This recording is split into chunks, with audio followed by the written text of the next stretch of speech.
Bon dia and welcome here to pierosini.com, the wine show. And I'm really glad and happy that you join us today because today is a special episode.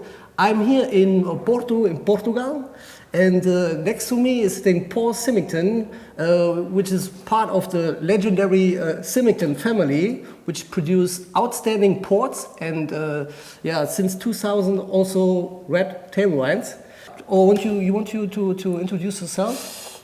Okay, Piero, with pleasure. I was born here in the city of Porto. I have a British origin. I'm proud to say I also have some German blood from Kopkis way back. Okay. But my great-grandfather came here in 1882, so over 125 years ago. He married a woman who was half Portuguese, half English, whose family had been here since 1652. Okay. So on my great-grandmother's side, we go back 13 or 14 generations to the very birth of port.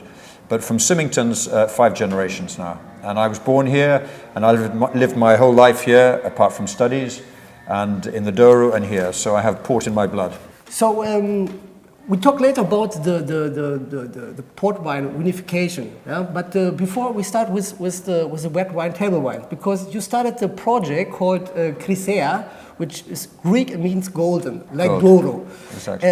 What was the main force or leading force to do red wines or table wines? We'd always made some red wines, Piero, in the Douro, just for ourselves, but we made them in a very rough way. We made them without a lot of respect. We made them how we make port. Okay, and so high temperature? In lagars, treading, extraction. Okay. We, as port producers, we have a mentality of extraction and tannin and structure.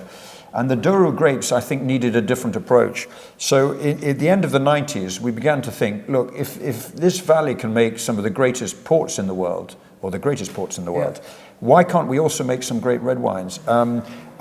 We started experimenting in the 90s with various options. And then through the PFV, the Wine Families Association, we knew Bruno Prats, and he said, I would love to do something with you in the Douro. Bruno Prats is, for people who don't know, Bruno Prats, he was the Cos d'Estornel. Cos d'Estornel in Bordeaux, right? His family owned Cos d'Estornel for many years, and he had made Cos one of the super seconds, one of the greatest of the Bordeaux super seconds. And it was a very good marriage, Piero, because we know the Douro like few people. We know every corner of the valley, where the grapes are, the right grape varieties, the aspects, the altitude. I grew up with that, and my father, my grandfather, and all my family. So we have a profound knowledge, I think, like few people, if anybody, of the region. And we know about port making. Bruno didn't know about the grape varieties and the terroir, but he knows about making great wines. So it seemed a good marriage, and we started trials in 98 and 99, and 2000 was the first wine we made. You do in the Chryseia wines, you do it with no Bordeaux blend, not Bordeaux blend varieties. You use local Portuguese grapes, right? That was really one of the key elements, was not to use Cabernet or any other grape variety. We wanted to use what we have in the Douro. He too wanted to use just that. You can tell the audience which varieties. So we have great grape varieties in the Douro. I mean, truly, I think they will spread more around the world because they adapt so well to the harsh climate and difficult growing conditions we have in the Douro. Touriga Nacional, Touriga Franca primarily, but we also have Barocca, and we have Tintucão and Suzão and other grape varieties. Perhaps the two greatest are Touriga Nacional and Touriga Franca. And we've learned that particular parts of our vineyards, over hundreds of years, small parts of our vineyards have made fantastic vintage port. So why not take a little bit of that fruit, of the great grape varieties in the right places, and just try and make a great red wine? So this means that you take the grapes are not from a single vineyard, or you have several plots, right? Yes. We know yesterday we traveled. We've been to Quinta dos Maveiros. Yes. It's and Quinta Roriz. Yeah. These are the main quintas where you get the grapes from. Yes. Okay. So the idea with Chryseia is vintage port has never been a totally terroir-based wine. Vintage port, which has earned its place in the great wine books of the world, all over, in Germany, in Italy, in the UK, you find a chapter. If there's a book on wine, there's a chapter on vintage port. And the great vintage ports have been taking the very best few barrels from 3, 2, 3, 4 properties And we thought that was a good concept for the great red wine as well. And how do you make the decision, like if for example, the grapes are harvested and you have the fermentation's over, then you say, oh, how do you make the decision? This is for the vintage port, this is for Chryseia. It's sometimes a battle. Yeah? It's sometimes a battle. I want the grapes. Exactly. Yeah? You hit the nail on the head. Okay. Because of course there's... So I'm sorry. The winemaker wants the best fruit for his vintage port or thing. Okay. Why that pressure is not so intense today is that in the early 80s, a lot of replanting was done in the Douro, and now we have a good supply of really top quality fruit. Okay. So the replanting done in the early 80s, they're now fully mature, 25 to 30-year-old vines producing fantastic wine. So I really think that 20, 30 years ago, there would be a huge problem between saying, okay, this is for vintage port and this is for Chryseia. Okay. There would be a battle between, we have two winemaking teams and they would be fighting each other for the grapes. Now it's not so, there still is, because of course the best of the best is in very short supply. But it's not as big of a problem as it might have been. Okay, and the main difference between the vinification of fortified wines, like stainless steel tanks, like a low temperature, and you keep them in barrels, in barriques. Yes, new oak. The wine stays in the quintas, right? You have the keepers there who are living, because the Douro is really, with Quinta Roriz, Dos Maveiros, really far away, but the wines stay there, because the fortified wine, they will be brought here in the Vila Nova de Gaia in February, right? Yes, yeah. Okay, so I think it's a nice idea. I taste the wine already, and I'm now happy to taste the wine with you. Yeah. You think we can go ahead? Please, it'd be nice. So we checked out the first wine. Yeah. Postscriptum. So, postscriptum. The first wine is, like, hold it here in the camera, it's the Postscriptum 2008, which is the second wine. The second wine. Which the first release was in which year? In 2002. Okay. Yeah. So Chryseia is the first wine, and then 2002 we had a difficult year in the Douro, and we decided not to make a Chryseia. Okay. So we make this as the second wine. So this is the wine that just doesn't make the cut for Chryseia. It's a very good wine, but... So, I mean, I think it's a funny name. PS, Prats, Symington. Yeah. PS, Pierosini. I think it's a really nice show today. So let's taste it. So the color is not like that, not that dark like a vintage port, right? No. So let's have a sniff.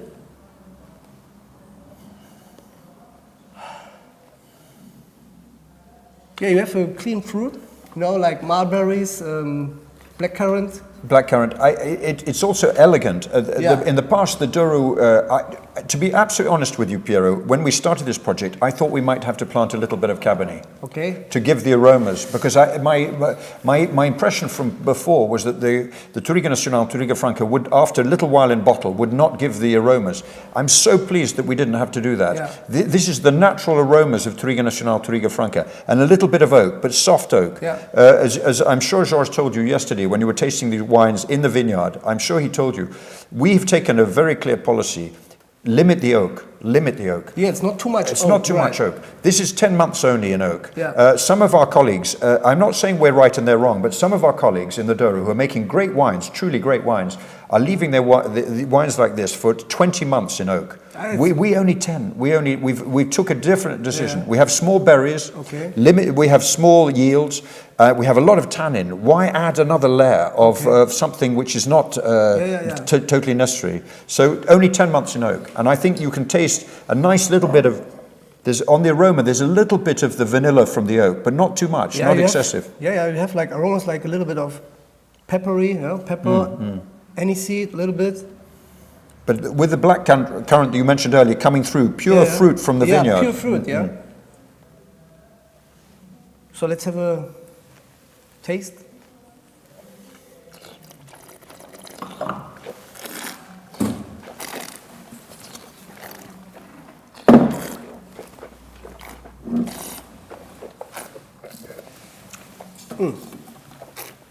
Round, full, with a nice, a nice long finish on the wine.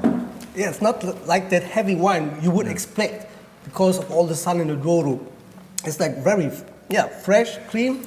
We haven't gone for extraction, Piero. I mean, extraction I think is some of our colleagues and friends making Douro wines, and there's some very good ones, are going for big blockbuster wines. We're going here with more for elegance. Okay. I think the Douro has a lot to offer, and this is where the French influence. Yeah. As you rightly pointed out, there's no French grape varieties here. 100% Portuguese soil, 100% Portuguese grape varieties, 100% Douro.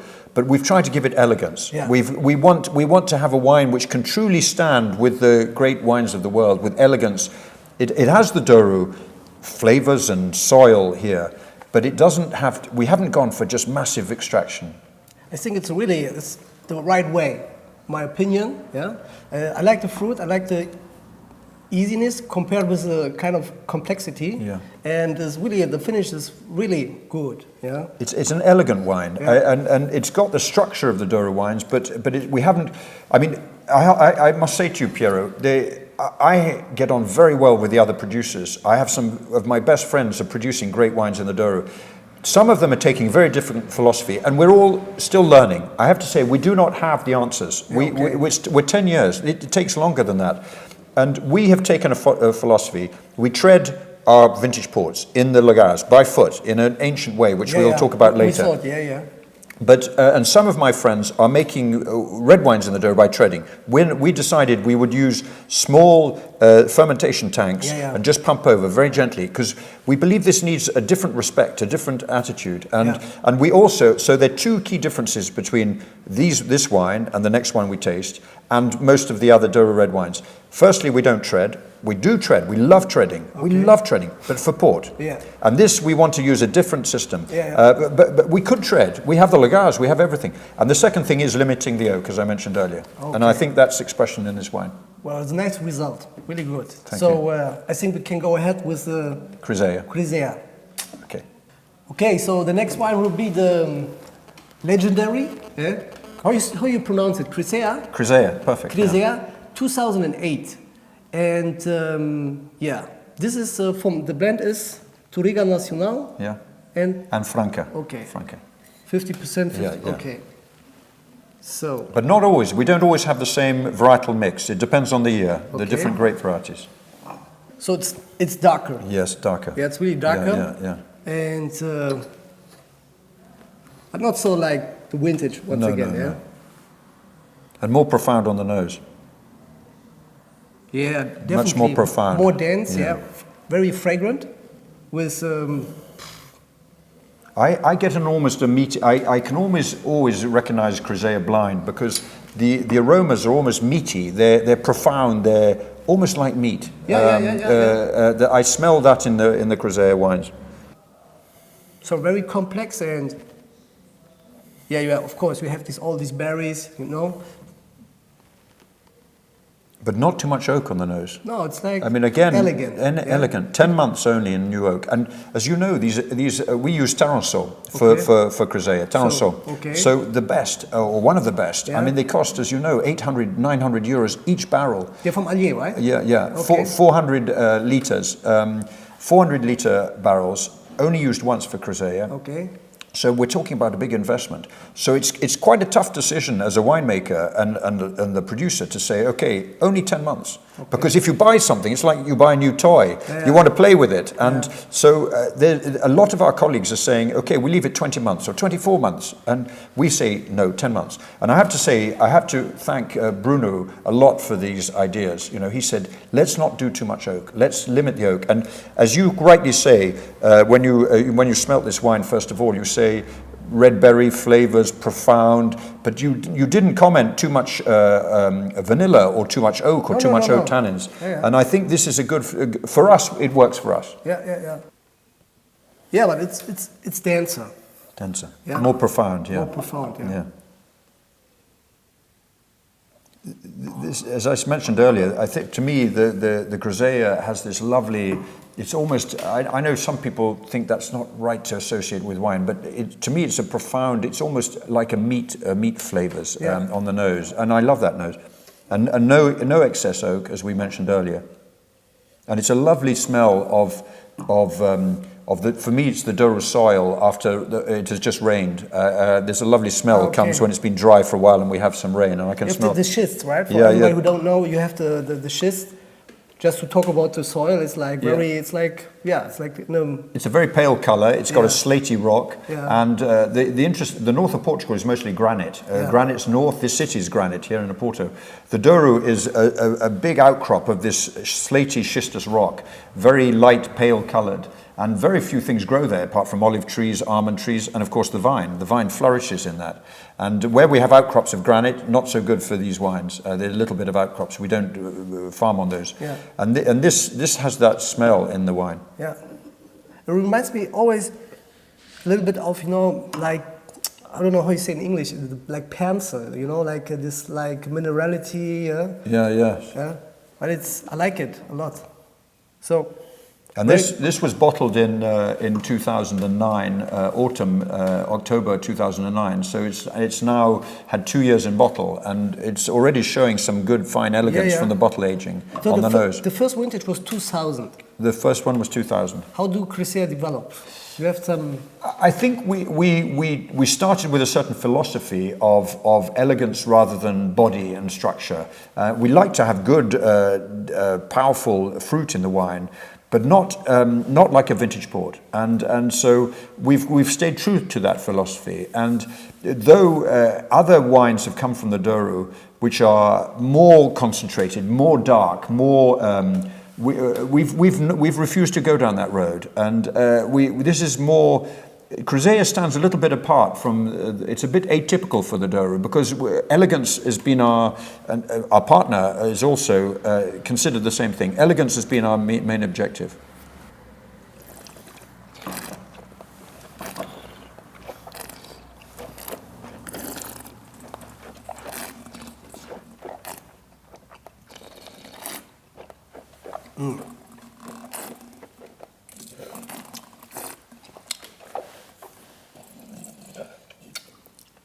Wow. Yeah, it's big. It's big. Yeah. It's complex. It's that red berry flavors you were talking about earlier on the nose. It's not that kind like chocolata, mocha, super big. No. It's more like deep red fruit, bigness, like. And in balance. Really balanced. Yeah. And it's got a nice, fine, dry finish on the wine. I think we've managed the tannins very well. Very supple. Yeah. Yeah. Because the Douro tannins can be hard. In a vintage port, we age them for 20 years before we drink them. And this wine, we don't want those hard tannins, so we've managed the tannins very carefully. Okay. So, and the acidity is quite, perfect. Yeah. For a region which is so hot that you have this. I think you choose the right strategy to work with your. What we have. Your varieties. Yeah. The yields we have in the Douro are, in the old vineyards, 700, 800 grams per vine. So it's quite a lot, right? No, it's nothing. Right? It's nothing. Yeah. And the berries are very small. Like Touriga Nacional, very small. Yeah, very small. So we have a lot of pip, a lot of skin, a lot of stalk. We take most of the stalks out depending on the year. But it's so easy to make a wine with too many tannins in it in the Douro because there's so little juice in the berries. And of course, every year is different. But that's why we've tried so hard to put elegance here. Limit the oak, limit the tannins, and keep the fine tannins, but not the brutal tannins. Okay. So I think Chryseia is I can absolutely recommend. The postscriptum, I think I would give 91, 92 points, and Chryseia for me is like 95, 96 points, something like this. Really elegant. It's really upper class of wine, and absolutely affordable. Yeah, if you keep in mind where the wines came from, and all the work, and so. Thank you. I'm delighted with 95 for this wine because this is a wine. It's exactly the sort of comment we really appreciate because that's what we're trying to do with this wine. Thanks. We continue. We see us the next week because otherwise too long. The next or part 2 of this interview will be the fortified wines, the vintage port. So have a nice week and see you in the next clip.